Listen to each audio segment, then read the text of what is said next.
Bom,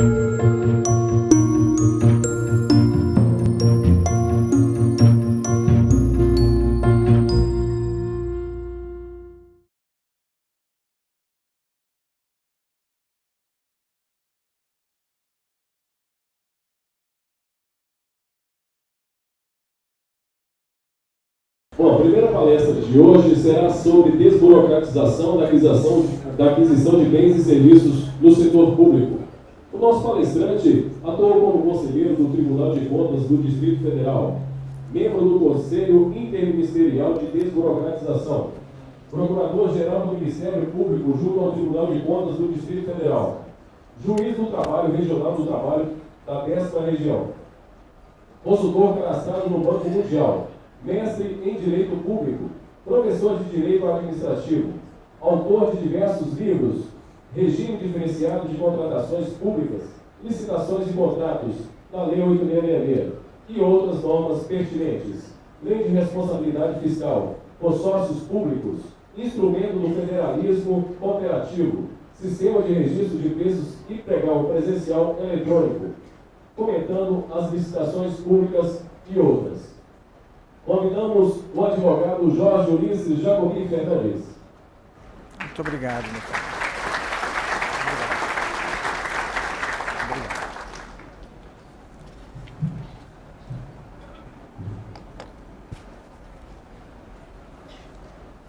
Excelentíssimas senhoras e senhores, eu vou dirigir a saudação ao Dr. Giuseppe Vetti, em nome de quem saúdo a todas as autoridades presentes e registro também as palestras que me antecederam e que também me emocionaram como um dos grandes idealistas em prol da desburocratização do nosso país.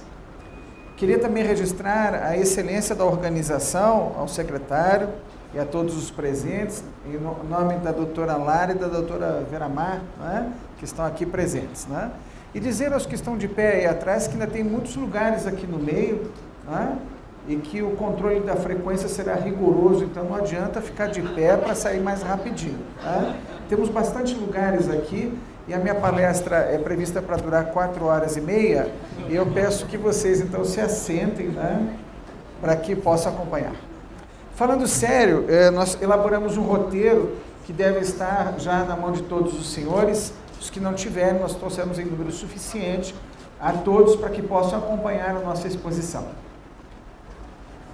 Em primeiro lugar, parabéns ao governador e parabéns ao secretário pela oportunidade de discutir esse tema. E burocracia é uma coisa muito interessante, é mais ou menos como a inveja. Quando nós nascemos, Deus nos dá um anjo da guarda, mas também dá um invejoso.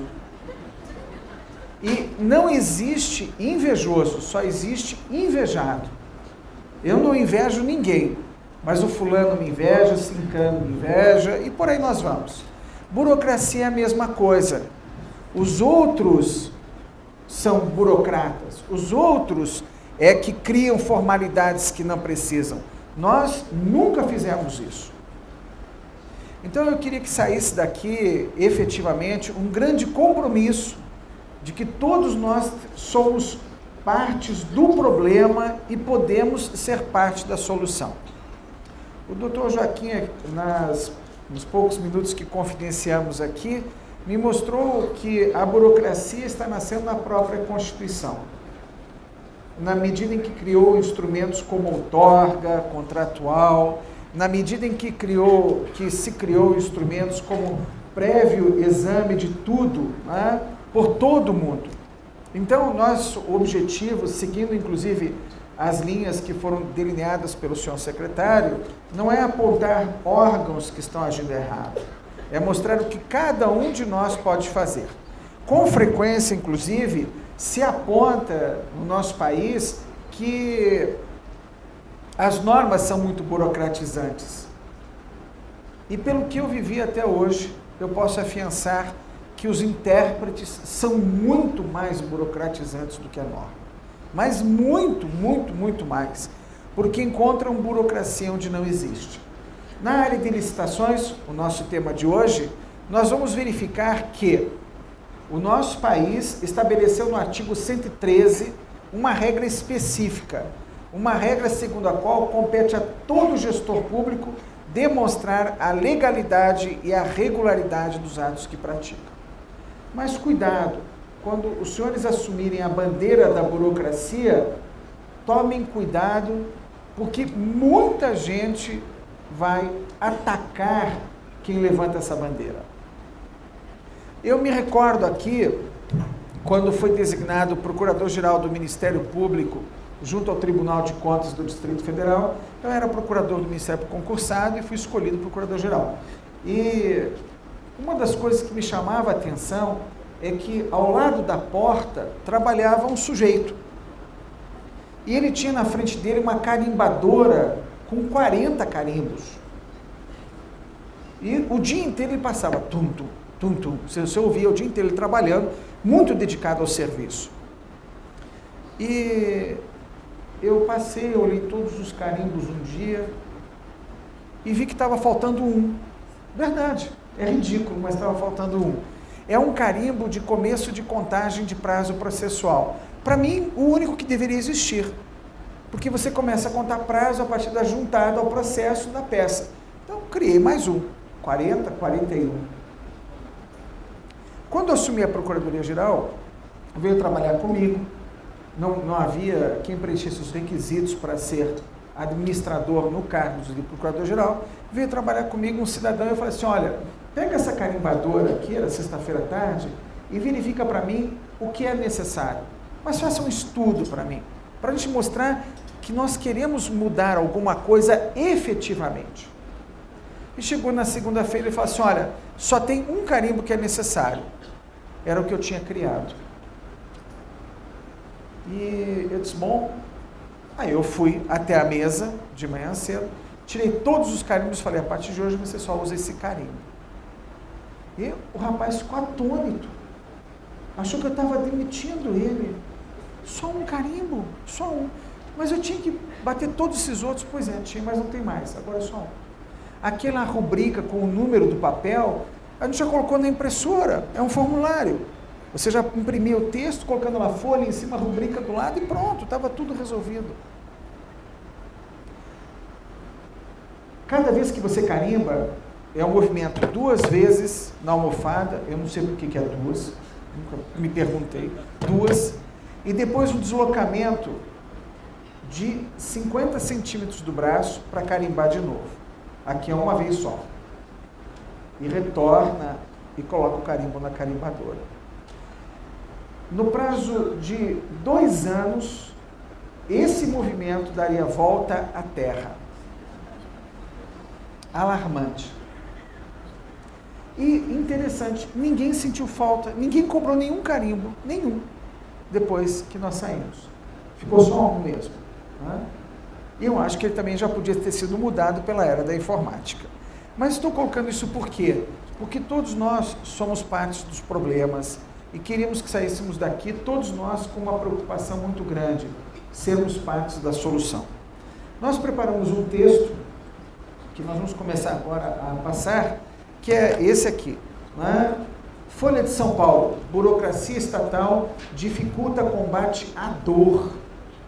Matéria trata da morosidade estatal na concessão de medicamentos para a sociedade. Revista Veja, 54 anos de atividade empresarial, posso dizer que tenho com toda certeza que uma das tendências mais marcantes no Brasil é o aumento do tamanho e da complexidade da burocracia estatal. Antônio Hermílio, fundador do Grupo Votorantim. Caixa Econômica Federal afirma que cumpre todas as exigências legais. 42 mil contratos e 7 mil profissionais e mais de 2.400 terceirizados para gerenciar um programa. Folha de São Paulo, atraso na ferrovia Norte-Sul custa ao país 12 bilhões. Paralisação nas obras da usina de Belo Monte se prolonga em razão de longos e arrastados julgamentos na Justiça Federal. Livres das amarras da Lei 8666, o Tribunal de Contas da burocracia estatal. Folha de São Paulo. Consórcios assumem aeroportos Guarulhos, Viracopos, Brasília e iniciam melhorias a partir de serviços básicos, elevando receitas. Panorama atual. Aí tem uma propaganda bem discreta, subliminar à direita, que é um dos meus livros. Né? E eu fiz um levantamento ali, normas que alteraram a 8666, 61 medidas provisórias, 19 leis, dá uma média de uma por ano. Uma lei por ano altera a 8666. No Vademecum de licitações, nós reunimos o que tinha de mais importante, 2.234 páginas, mais de 180 normas sobre compras públicas. E olha esse dado aqui, desde 5 de outubro de 1988, data da promulgação da Constituição, até 5 de outubro de 2012, foram editadas no Brasil 4.615.306 normas. 4 milhões de normas, 5 milhões hoje, com certeza. 5 milhões de normas. E na Constituição e nas leis está escrito que ninguém se recusa a cumprir a lei alegando desconhecimento. É ridículo, mas é verdade. Isso está nas nossas normas. Então, há uma média de 788 normas a cada dia útil. E o que a gente veio propor aos senhores? Em primeiro lugar, baixe uma norma. Pode parecer incoerente com tudo que nós pregamos, mas olha só, a experiência nos tem demonstrado isso. O vice-governador relatou aqui a dificuldade que teve na CELC. Então, eu conto um caso para se opor à história dele. A CEMIG nos contratou para ajudar o Estado de Minas Gerais a redigir uma norma de pregão. Não precisava ser um santo de fora, podia ser com prata da casa. Tá? Mas, às vezes, o santo de fora é que o pessoal fala que os outros ouvem mais. Só por isso. E em Minas Gerais foi implantado o registro de preço permanente. Criou-se mais uma norma. E com base nessa norma, entre o pedido e a assinatura de um contrato de avião, gastou-se 48 horas. 48 horas. Compraram um avião 48 horas depois do pedido. Mas foi sem licitação, sem edital, sem jurídico? Não, foi com tudo isso. Lá foi implantado uma figura extraordinária que nós vamos cuidar aqui, registro de preço permanente. Então, o primeiro ponto a abordar é o seguinte: o Estado tem competência para editar normas sobre licitação e contratos. Isso não é por causa do regime federativo, não. É porque a própria lei de licitações assegura isso. Artigo 118. Os Estados, e eu vou ler só essa parte, os Estados deverão adaptar suas normas sobre licitações e contratos ao disposto na Lei 8666. O Estado do Maranhão implantou um código de licitações e contratos. Um código, uma norma só. Porque não faz sentido eu ter RDC, Lei do Pregão, Lei 8666, 180 normas. Então, uma norma só. Talvez fique um pouquinho mais comprida, mas uma norma só. E sempre construída com o viés da desburocratização. E lá tem 5 decretos. E por que é necessária essa norma? Porque se não construírem uma norma, todos os servidores vão ficar sujeitos à interpretação dos outros órgãos, do jurídico, do controle, porque, é claro, todo mundo tem que interpretar normas. E aí, eu não sei quando indica a marca, quando for tecnicamente justificável. Só isso. Só que o controle entende que não é justificável num caso e é no outro. Então, nós não podemos mais permitir o excesso da ação discricionária que ocorre. E veja só, os senhores estão diante de uma pessoa que acredita em Tribunal de Contas e acredita no controle interno e acredita no órgão jurídico porque devotou a vida inteira a isso.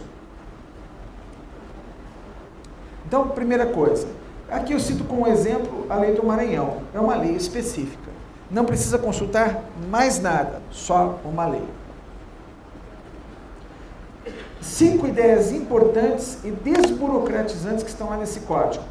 Plena regulação dos sistemas auxiliares de licitação, sistema de registro de preço permanente, credenciamento, pré-qualificação. Com essas 3 ferramentas, eu asseguro aos senhores que o prazo da licitação cai e a qualidade aumenta. O que é registro de preço permanente?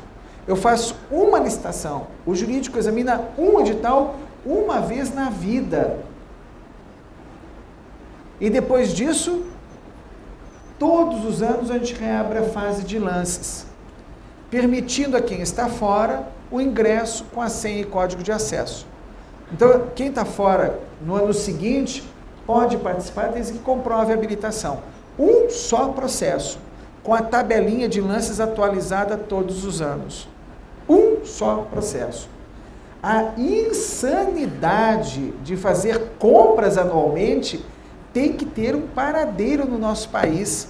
Isto é a insanidade.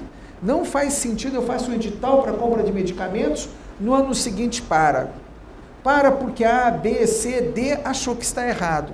E pior, se alguém colocar uma notinha no jornal que está errado, a ação dos órgãos de controle se faz como uma boiada desenfreada em cima do ato, onde vem todo mundo achando que está tudo errado e todo mundo é culpado. Não há uma ação sistematizada dos órgãos de controle que possam responder à empresa e dizer assim: nós examinamos e não está errado. Não. Na hora que alguém disser que está errado, é o servidor público civil ou militar, acabando com a sua carreira, com a sua patente, porque todo mundo está errado. E os órgãos de controle, a gente pergunta nessa hora, cadê? Não examinaram tudo? Examinaram sim, mas nessa hora o que foi examinado já não vale mais, porque uma notinha no jornal saiu dizendo que está errado, e está errado.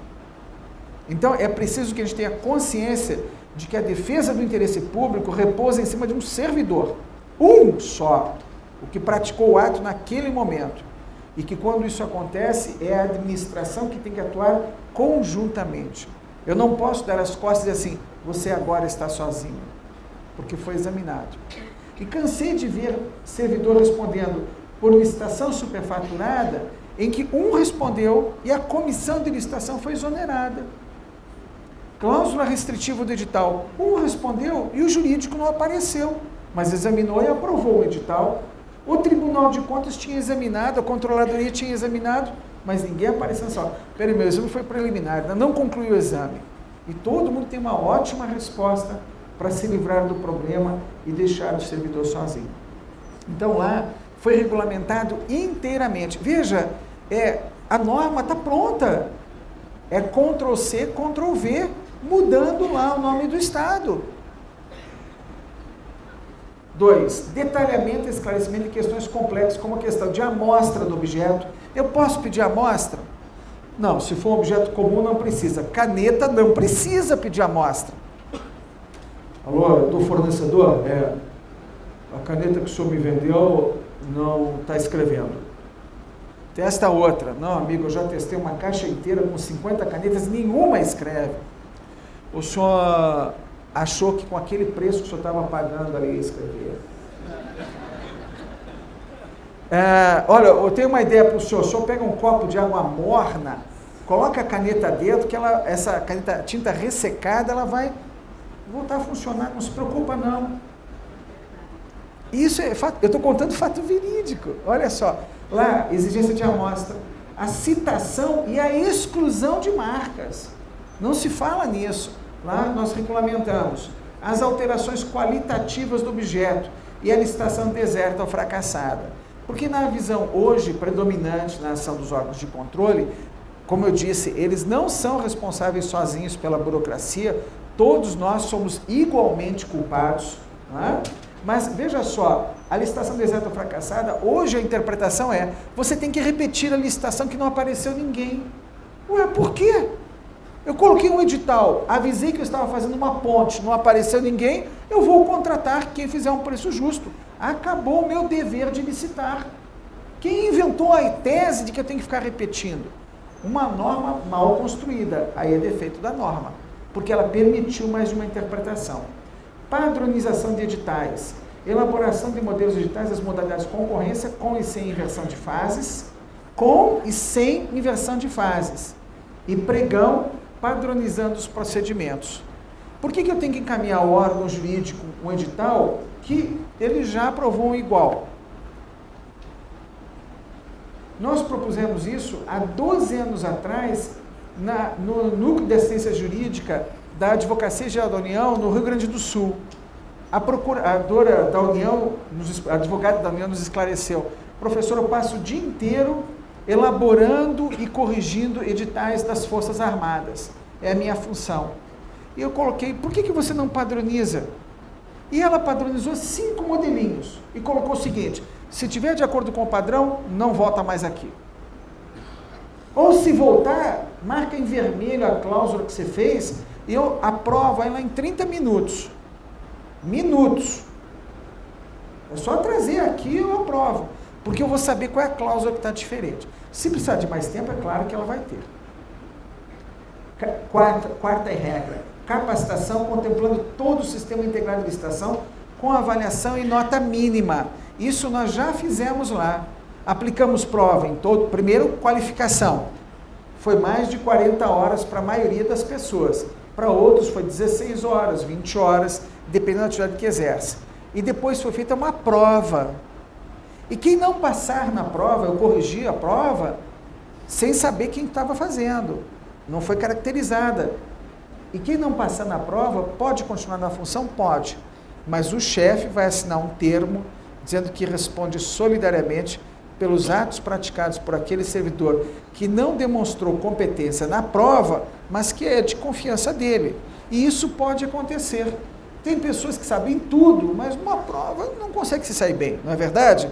Então, ele vai assinar um termo de responsabilidade solidária. Porque na prática ele é solidário. A jurisprudência tem dito que é solidário por culpa in eligendo, mas houve uma capacitação. Quinto, implantar o sistema de registro de preços permanente, tornando o sistema menos burocratizado.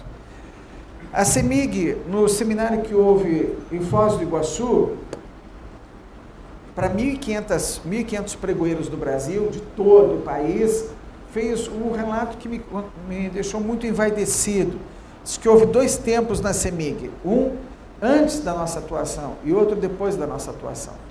E essas ideias eu estou colocando aos senhores não com o objetivo próprio da promoção, mas com o objetivo de mostrar pessoas que acreditaram em como modernizar um processo e que conseguiram modernizar um processo, reduzindo o prazo e aumentando a qualidade.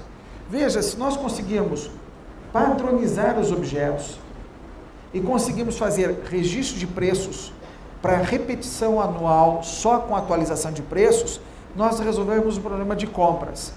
Sobrou o problema de obras. Problemas de obras a gente resolve com licitação de técnica e preço de projetos e pré-qualificação de licitantes. Porque eu não posso deixar um sujeito competir no preço se ele não tem a mesma qualidade dos concorrentes. Então, a pré-qualificação é um instrumento indispensável à gestão. E quem faz pré-qualificação pode fazer concorrência com 15 dias, com 20 dias, porque os licitantes já estão escolhidos previamente. Aí eu trouxe alguns conselhos. Eu vejo que de vez em quando o pessoal me homenageia com o nobilitante cargo de conselheiro, mas eu pedi demissão do nobilitante cargo de conselheiro do Tribunal de Contas do Distrito Federal, onde eu cheguei pela vaga do Ministério Público, mas eu continuo dando conselhos e as pessoas continuam me ouvindo, então eu continuo usando essa expressão. O que você pode fazer já? Já. Resposta: 8 conselhos do professor Jacobino, tá certo? Eu fiz isso só para essa palestra, numa homenagem ao esforço que os senhores estão fazendo pela desburocratização. Controle sim, burocracia não. Primeiro, normatize, é seu direito e dever. Olha só, eu peguei outro artigo da lei. Eu não peguei o 118, eu coloquei lá em cima o que você pode fazer já. Artigo 115. Um órgão, pela lei de licitações, pode normatizar. O Corpo de Bombeiros pode normatizar, a polícia pode normatizar, o secretário de Segurança Pública pode normatizar no âmbito da sua competência. Chefe, eu posso indicar marca?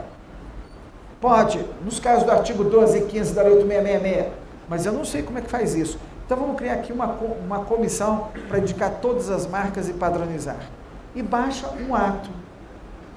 Por que eu sugiro que você crie uma norma antes de você praticar o ato? Porque os órgãos de controle, quando encontram de anteparo uma norma, eles não punem o servidor que cumpre norma. Então a norma boa serve para lhe proteger na gestão. Eu não sei o que eu tenho que fazer, então eu baixo uma norma primeiro, normatizo pelo caráter da impessoalidade, depois eu compro norma. Um dia você junta todas essas normas e faz o seu código. Eu tenho que assinar o empenho antes de assinar o contrato, ou é o contrato antes do empenho? Baixe uma norma. Porque senão você vai dar espaço à interpretação dos outros. Essa norma interna você vai baixando. Portaria 01, portaria 02, portaria 03, um dia junta tudo. Tá bem? Teve dúvida, baixa uma norma. Você estará atuando protegido. Segundo conselho, alivia a responsabilidade dos órgãos requisitantes. Você já viu um monte de gente no governo que para de manhã cedo e... Como é que a gente escreve grampeador mesmo na 8666 sem restringir a competição? E caneta. Então as pessoas estão gastando tempo em cada uma das unidades, tendo que descrever objetos, que os outros já escreveram. Então o que a maioria faz? Copia do edital anterior. Copia do edital anterior. Já que é assim, por que você não faz um catálogo? Crie catálogo de bens e serviços. Use editais anteriores do seu órgão, do TCU, do Supremo Tribunal Federal, do Jardim Botânico do Rio de Janeiro. Por que esses dois institutos Chico Mendes? Porque eles criaram descrição de objetos com a preocupação da sustentabilidade. CEMIG, Banco do Brasil e outros órgãos do Estado que estejam padronizando, que estejam escrevendo bem um objeto. E se você no catálogo, esse ano, descreveu um objeto, mas deu muito problema em relação à garantia e entrega, corta e no ano que vem reescreve esse objeto. E olha só, copo para café, eu descrevi, mas o copinho queima a mão, né? Vaza o café quando está muito quente. Então, é só colocar o peso, é 100 unidades e o peso mínimo de tanto. Que ótimo, aprendi a escrever. Então, crie um catálogo para aproveitar o conhecimento dos seus colegas, para você deixar no órgão uma semente positiva da melhoria da qualidade. Gente, crie grupo de trabalho só com 3 servidores, porque você precisa de gente para fazer isso. 3 servidores. Quais são os 3 servidores que você vai escolher? Os 3 mais ocupados que você encontrar. Aquilo que você aprendeu na faculdade, que o administrador deve fazer uma distribuição equitativa de trabalho, é teoria. Na prática, você olha para os seus subordinados e vê quem aqui é mais ocupado, quem é que está mais cheio de serviço, quem é que trabalha mais. É esse que eu vou designar. Chama os 3 e diz, olha, vocês sabem que interesse público exige dedicação extrema. Eu escolhi vocês para conduzir o processo de criação do nosso catálogo de material. Um deles vai dizer, puxa, chefe, a minha esposa até falou, está reclamando, estou chegando em casa tarde, estou indo ao médico, o médico está achando que eu estou um pouquinho estressado. Esse é o presidente, ele sempre se anuncia. É o que está mais cansado, mais estressado, tá certo? Esse é o presidente do grupo de trabalho. E você, olha, mas eu tenho mais um desafio importante para você agora. Você vai ser o presidente do grupo de trabalho. Não se preocupe, isso vai passar, é uma coisa tranquila, tem começo, meio e fim, fique tranquilo. E quem nasceu para acreditar no serviço público vai morrer com esse vírus. Dentro ou fora do serviço público, vai trabalhar até o final da sua vida pensando no que pode melhorar para a sociedade. E quando vai para casa, vai mais cansado que os outros. E talvez até morra mais cedo. E talvez os colegas na alça do caixão digam assim, tadinho, vivia sempre estressado e correndo, coitado. Mas ele está lá dentro com a satisfação do dever cumprido.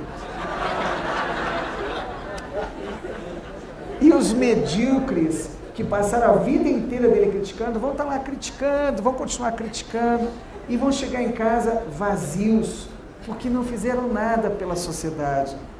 Esse sujeito que está lá estressado, ele sai na rua e vê um buraco na rua e diz, puxa, o governo tem que melhorar as estradas.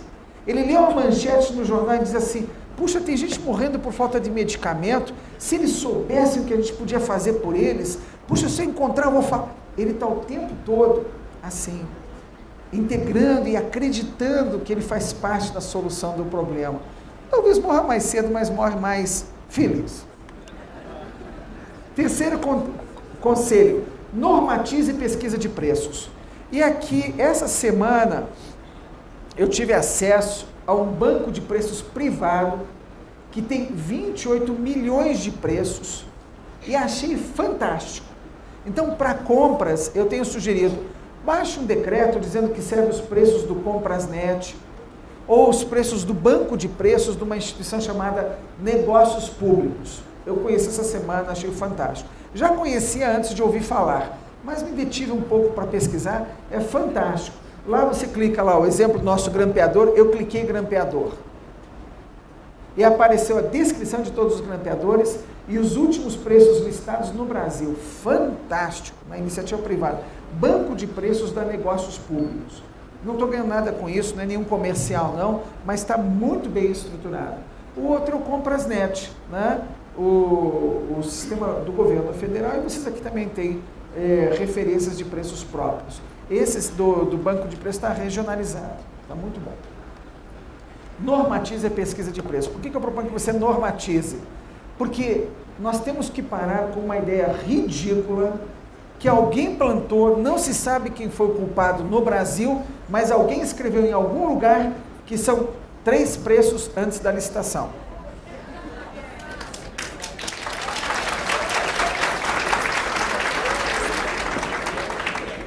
Não existe lei no Brasil dizendo isso. Não existe. Olha só, já existiu. Era o decreto 449 de 1992, que dizia que no ato de homologar a licitação, você tem que pedir 3 preços para comparação. Não existe a cabala do 3. Não existe. Na lei existe uma outra coisa, é obrigatório que você balize os preços pelo praticado no âmbito dos órgãos e entidades da administração pública. Está aí no roteiro, artigo 15, inciso 5 da Lei 8666. Fora isso, não existe 3. Não existe. E ninguém tem o direito de impor a você a tarefa juridicamente promíscua de ficar ligando para o fornecedor, pelo amor de Deus, me manda um fax para eu poder soltar a licitação.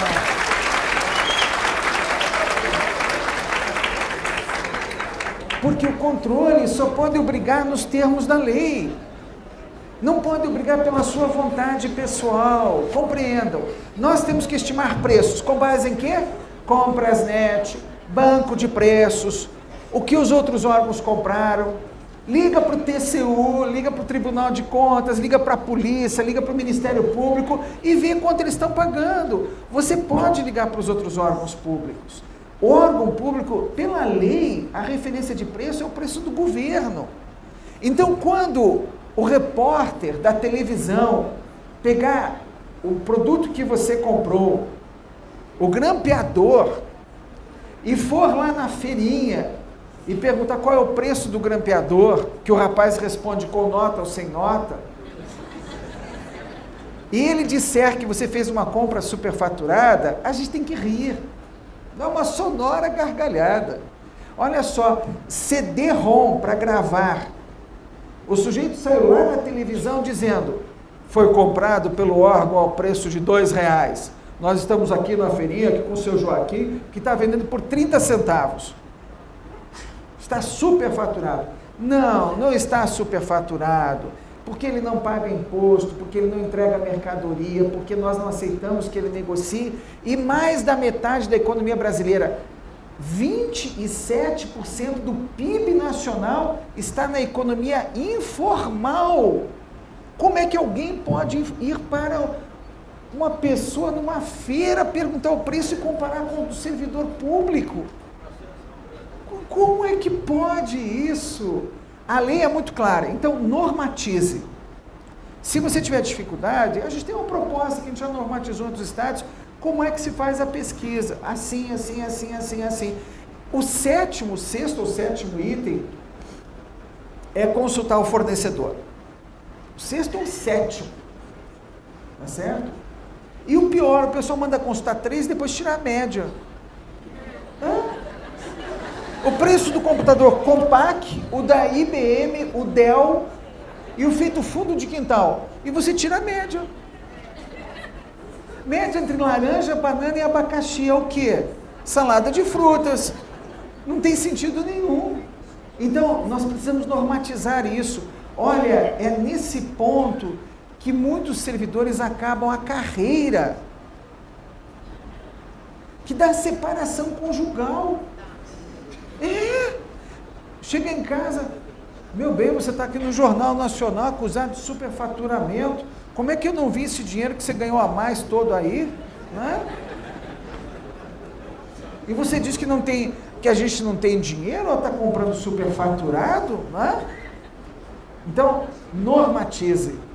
Crie parâmetro adequado de pesquisa.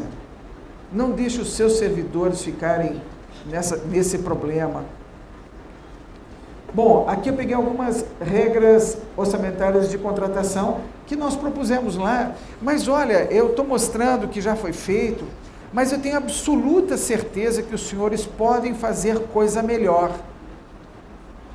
Eu tenho certeza, porque já tem o que eu fiz, o que nós fizemos no escritório, né? Nosso escritório fez. Então, os senhores já vão partir de alguma coisa que já está feita. Compreendam. Então, por isso eu tenho o direito de esperar que os senhores farão coisa melhor.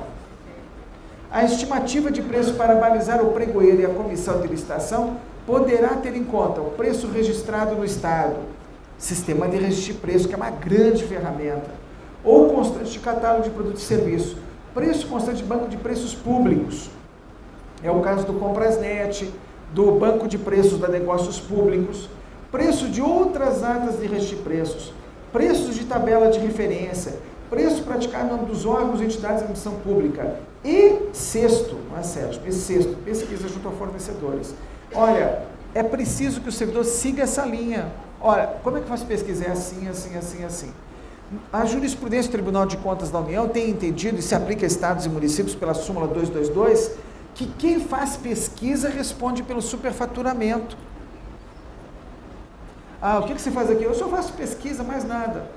Na hora que dá o problema, é quem responde pelo superfaturamento. Então, balize, melhore essa regra que os senhores têm aqui. Isso aqui, é artigo 115, é a portaria do secretário.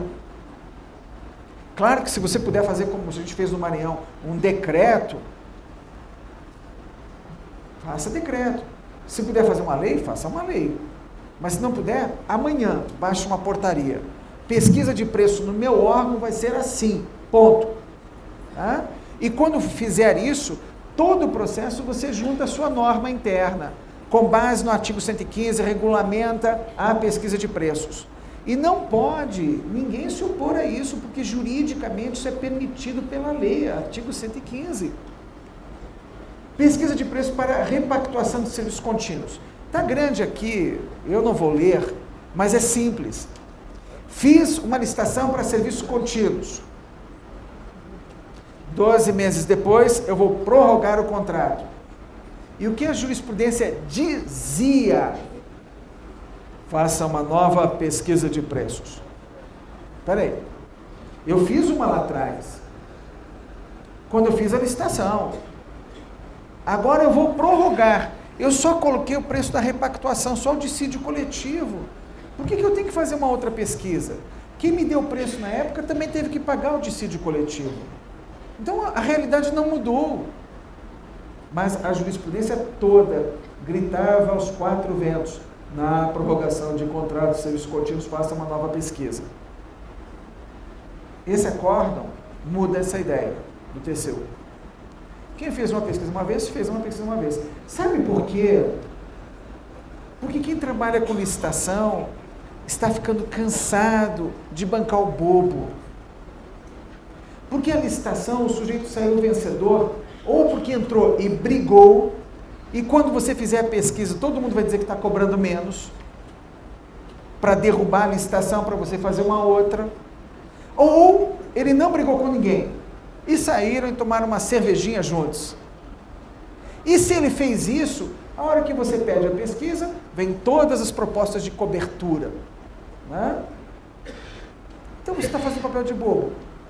Então, em serviço contínuo, a nossa proposta é não faça mais pesquisa, desde que a alteração do preço se limite à repactuação.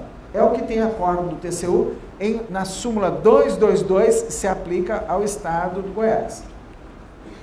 Quarto conselho, institua em caráter de urgência o sistema de registro de preço permanente. É por decreto. O decreto do Maranhão ficou melhor que o de Minas. Claro, ele foi feito 4 anos depois. Claro, lógico, nós ajudamos a fazer. Como é que funciona o registro de preços? Eu faço uma tabela do que eu preciso por setor. Material de expediente, material hospitalar, mobiliário. Faço uma tabela do que eu preciso. Licito por um edital uma vez. Depois de 12 meses de vigência do registro de preços, a lei obriga a atualização dos preços. Então, eu vou reabrir a fase de lances. Só isso. Quando eu reabro a fase de lances, podem as quantidades ter sido mudadas. Eu tenho que passar pelo jurídico para isso? Não. O jurídico não tem nada a ver com quantidade. Às vezes a gente empurra esse abacaxi para eles, mas não é do jurídico. Quantidade? Qualidade. Ok. Alterei a tabela do que eu preciso. Aí eu vou reabrir a fase de lances. O que vai ser necessário essa hora? Vai ser necessário que eu permita o ingresso de quem não participou antes. Quem não participou antes pode entrar na licitação? Pode. Eu vou colocar lá um artigo. Olha, quem tiver interesse em participar da atualização do registro de preços, deverá comparecer ao órgão e pegar a senha e código de acesso. E quando ele vem pegar a senha e código de acesso, eu verifico se a empresa atende os requisitos da licitação. Ok, atende, a senha e código de acesso é sua, participe, boa viagem. Então, CEMIG já implantou e usa. Para os senhores terem uma ideia, aí foi aí que eles compraram um avião. Já estava com o preço registrado. Só que na hora de comprar um avião, eles fizeram o seguinte, o preço estava registrado por um ano, estava. Eles informaram, nós vamos comprar um avião e vamos atualizar antes de um ano, ou seja, na semana que vem nós vamos atualizar os preços. Entre o pedido e a assinatura do contrato, 48 horas. Se você compra avião assim, compra tomógrafo, equipamento de raio-x, viatura para a polícia, armamento, compra o que for necessário. Compra o que for necessário. Porque você descreveu bem, garantindo qualidade. Dali em diante, registro de preços. Quinto conselho. Avalie a responsabilidade dos gestores dos contratos. Contrate empresa para fiscalizar os contratos.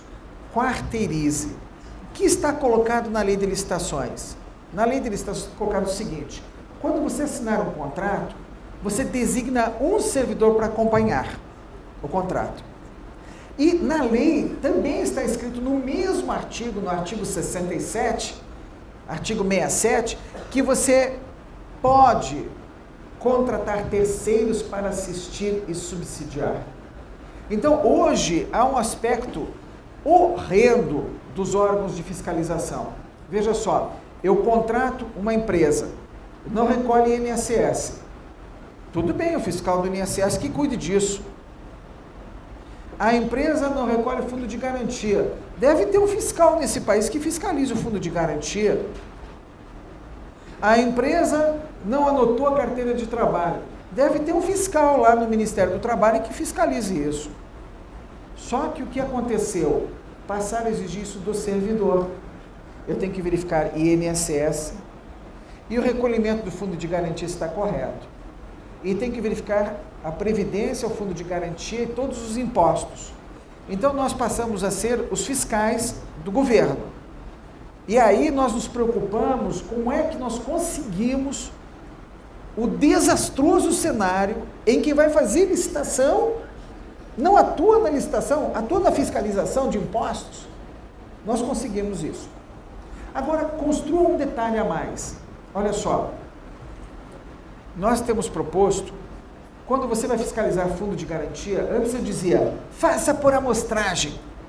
Pegue um empregado por mês, fiscalize o horário de trabalho, a licença médica, o fundo de garantia, fiscalize isso, mas um por mês.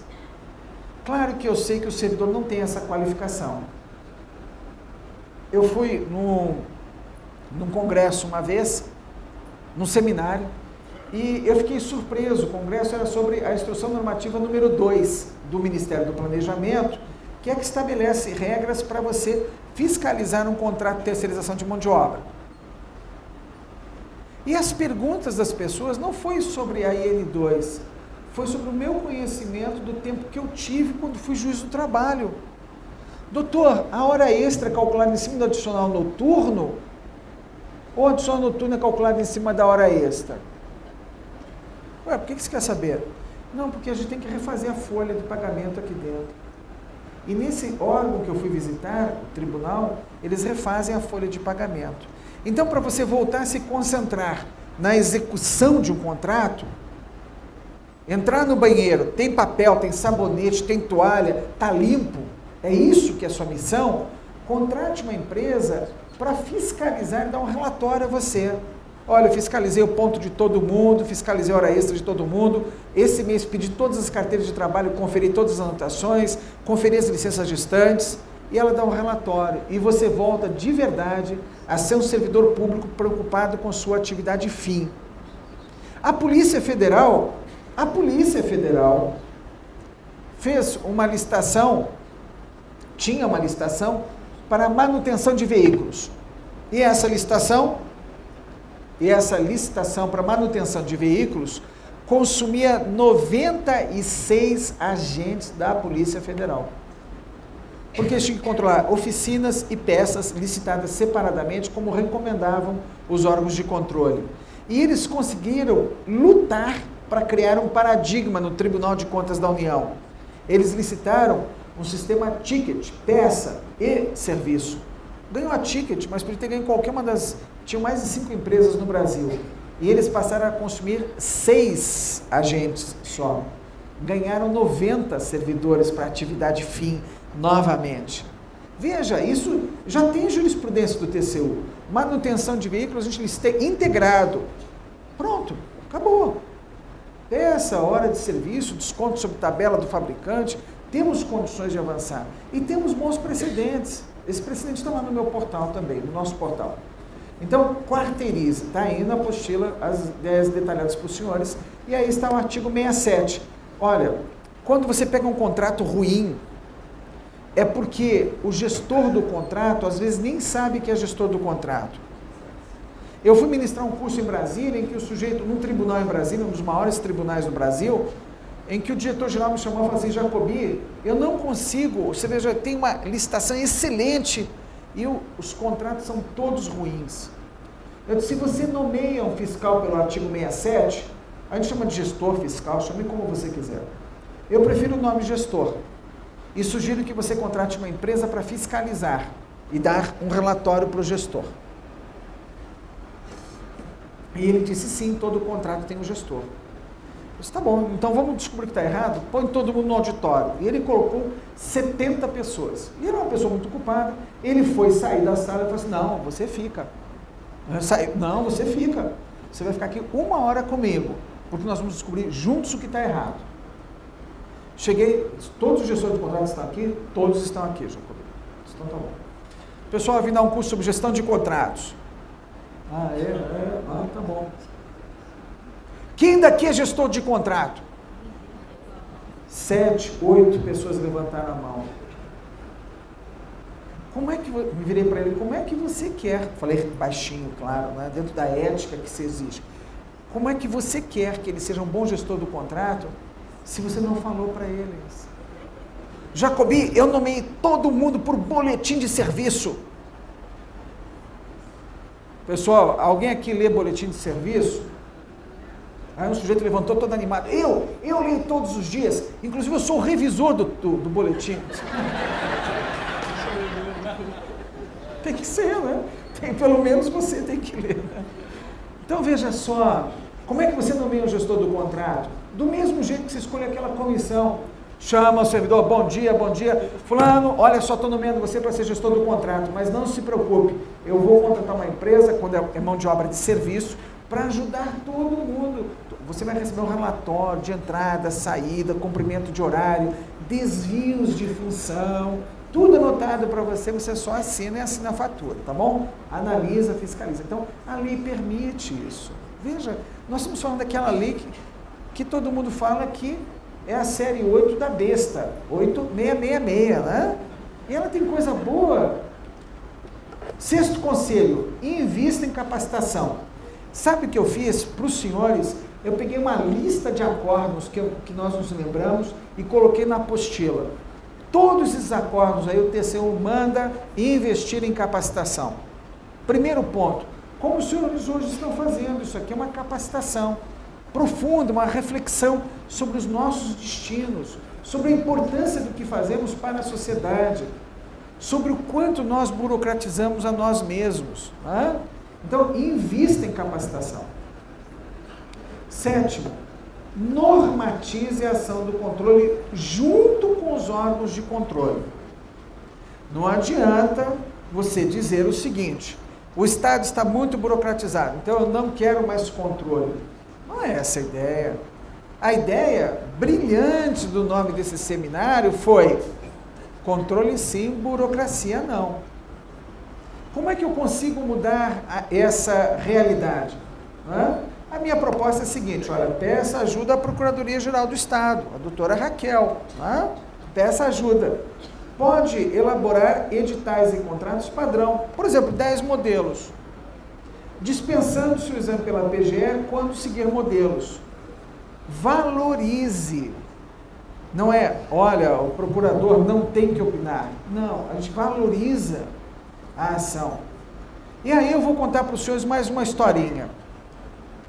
Eu tinha passado um concurso para procurador do Ministério Público, junto ao Tribunal de Contas, uma carreira fantástica, lindíssima mesmo, um órgão com atribuições maravilhosas. E eu passei no concurso, animadíssimo e tal, e no concurso tinha uma matéria que eu era muito fraco, chama-se Tomada de Contas Especial. Como eu não trabalhava em Tribunal de Contas, eu li o artigo da lei e o artigo do regimento interno que tratavam do assunto. Caiu na prova, tudo bem, passei. Mas eu não sabia o que era uma tomada de contas especial. Aí, o procurador-geral chegou para mim e colocou assim, olha, esse aqui é a distribuição da semana, é o seu primeiro processo de tomada de contas especial. Isso que é ótimo, obrigado, chefe. Bom, vou aproveitar para conhecer esse negócio, né? E fui cheio de amor para dar, da primeira página. Eu disse, ué, tomada de conta especial para apurar o desaparecimento de bens que constam do anexo. Só tinha um bem, um grampeador. Eu disse, engraçado, olha só, ela foi instaurada para apurar o desaparecimento de um grampeador. Tem 3 ou 4 volumes esse processo. Eu disse, o que aconteceu? Que coisa fantástica, um grampeador deu esse monte de papel. Eu disse, não é possível, deve ter outras coisas aqui dentro. E eu fui lendo, o grampeador desapareceu na Secretaria de Educação. E a lei diz, desapareceu bem, instaura tomada de conta especial. E o sujeito estava lá, instaurou o TCE. E designou presidente da comissão um professor de matemática. Tinham 20 servidores na sessão. E ele tomou o depoimento de um por um. Você viu o grampeador? Quando foi a última vez que o senhor não viu o grampeador? Que cor que era o grampeador? Fez todas as perguntas. Mas não descobriu a verdade. Então, ele, com a inteligência toda dele, a determinação dele, fez análise combinatória para cariação. Tomou o depoimento 2-2 de novo. E o senhor viu ou não viu? Era verde ou era amarelo? Era assim. Tomou o depoimento todo mundo de novo. 2-2. Dessa grossura. No final, ele procedeu do seguinte modo: como não localizei o responsável, proponho que o débito seja imputado pelo Tribunal de Contas, dividindo-se pelo número de servidores existentes no órgão. E cada um deverá pagar a fração de 1/20. Chegou ao final, eu falei: chefe, eu posso comprar o grampeador e mandar para eles? Não. Mas, chefe, eu passei num concurso, estou ganhando quase o teto do Supremo Tribunal Federal, 20 e tantos mil reais. Naquela época não era tudo isso, né? Mas era quase o teto do Supremo. Eu disse: para falar, dá um parecer sobre grampeador, chefe. Não, desculpa, eu não vou fazer isso. Eu disse: bom, a sua liberdade de convicção, como a gente sempre anuncia aos nossos subordinados formados em direito, é sua e responde pelos atos. Eu disse: perfeitamente, eu não vou dar parecer e vou escrever isso. Aí eu escrevi um parecer, 4 páginas maravilhosas, né? 4 páginas, para falar sobre a economicidade na gestão e dizer que eu não dava parecer. 4 páginas. Mas teve um efeito moral muito forte, porque depois ia me perguntar: ué, se você não dá parecer e a lei diz que é para dar, como é que faz? Eu disse: é muito simples, coloca valor de alçada. Porque eu não vim para cá concursado, recebendo esse dinheiro todo, naquela época tinha carro oficial, tudo isso para dar parecer no grampeador. Colocar um valor de alçada. Hoje, na esfera federal, o valor de alçada para instaurar a TCE é R$75 mil. Aí a gente pode dizer: não, aqui vale a pena um procurador trabalhar. Tá? Abaixo de 75 mil é humilhante. Como é humilhante para um procurador pegar um processo do 24, incisos 1 e 2, para dar parecer. É humilhante. R$300, o que eu estou fazendo aqui? Lá por acaso eu vou saber se o preço está certo? A minha missão é jurídica. É a defesa da vontade do povo cristalizada numa lei. É essa a minha função. Então eu coloco lá, ó, dispensas individuais de contratos inferiores a 15 mil. Não opine. Proponho que se faça um parecer conjunto com a PGE. Ó, nada de você querer impor norma à PGE, porque não vai ter valor. Certo? É norma conjunta se os procuradores entenderem que é conveniente proceder desse modo, para a autovalorização da carreira. Aditivos de contrato só de valor e prazo não passa. O que um procurador vai falar num aditivo de valor? Só se ele quiser assumir a responsabilidade solidária pelo débito do superfaturamento. Senão ele não tem que falar. Um procurador tem que saber quanto custa um computador? Não é função dele. Não é função dele. A função dele é verificar: tem condições de garantia? As cláusulas estão corretas? Há uma aderência entre a norma e o edital? Positivo. Essa é a minha missão. Sobre questões técnicas e econômicas não jurídicas, não tenho que se manifestar. Então, eu uma vez peguei o hábito de fazer assim: ressalvadas as questões técnicas e econômicas, passo a apreciar a questão jurídica desse processo. E aí eu dizia quantas folhas tinha o processo e para que veio ao órgão. E para que veio ao órgão. Então, processo de licitação em contratos, eu colocava para mim assim: excluídas as questões técnicas e econômicas, passo a apreciar a questão jurídica. O processo consta de tantos volumes, numerados, carimbados, rubricadas as folhas, e a missão é agora opinar sobre e dizer exatamente. Uma das vezes, veio um processo, eu estava como assessor jurídico, e veio um processo à minha mão, meu chefe, generosamente, o expediente acabava às 18 horas, e ele chegou para mim e falou assim: 17h30, tenho esse processo para você examinar, preciso da resposta amanhã, 9 horas da manhã. Dessa grossura o processo. Eu fui para casa, está errado isso, errado isso, errado isso, errado isso, errado isso, errado isso. Eu fui lá e fiz um parecer, 10 páginas. E ele não gostava de 3 coisas. Não gostava de concursados. Eu era concursado. Não gostava de advogado. Eu era advogado. E não gostava de que usava homem que usasse bigode. Na época eu usava. Então eu preenchi os 3 requisitos da linha de tiro do sujeito, né? Imagina, né? Cheguei 9 horas da manhã: chefe, bom dia, olha, o parecer que o senhor pediu sobre o processo está aqui. Mas para que você escreve tanto, meu filho? Para que isso? Meu Deus do céu. Eu disse: chefe, qual é o trato que eu fiz com o senhor? Eu escrevo quantas folhas eu quiser e coloco só a conclusão no final. O senhor só lê a conclusão, não precisa ler mais nada. Não foi isso o trato? Foi. Então, poxa, o senhor falou que ia deixar eu escrever quantas folhas eu queria. Então, poxa, deixa eu escrever. Eu gosto de escrever. Tá? Não tinha outro jeito de explicar aquele monte de irregularidade, não sei, 10 páginas, tá bom. Aí ele foi lá e falou assim, ué, mas a sua conclusão está um pouquinho maior. Sim, está um pouquinho maior, porque está tudo errado. Sabe o que está certo, chefe? As 3 últimas folhas. Ah, é? Vai lá, meu filho, escreve isso para mim. Disse, tá bom. Voltei, peguei o parecer, joguei no lixo. Eu posso fazer isso, não posso? O parecer é meu, eu posso jogar no lixo. Ele que não pode. Fui lá, escrevi. Tendo recebido determinação superior para restringir o exame dos autos, as 3 últimas folhas, venha observar o seguinte: o requerente faz direito ao pleito de acréscimo de anuênios da forma apresentada. A certidão de tempo de serviço está correta e deve ser deferido. Ponto. Salve o melhor juízo. Só que coisa maravilhosa. Você vê, olha, você escreveu 10 páginas, agora escreveu 1 página, ficou perfeito. E você quer ver como você escreveu demais? Por que esse primeiro parágrafo aqui? Tendo recebido determinação. Você pode tirar, fica mais enxuto, mais bonito. Bom, outra sugestão, uma portaria conjunta com a CGE. Porque olha só, lá na PGE e na CGE, tem gente que está fazendo o trabalho acreditando como você que está tentando fazer o melhor. Só que você acha que eles burocratizam. E eles têm certeza que vocês não sabem fazer certo. Ok? Então, se não houver diálogo, não chega a lugar nenhum, não é verdade? Então, a portaria conjunta com a CGE, com checklist. O que vocês vão examinar aqui? Eu vou examinar isso, isso, isso. O TCU não faz um checklist para exame do edital, para auditoria? Eu vou olhar tudo isso. Então, me dá um checklist, porque eu vou fazer isso antes de você pegar o processo.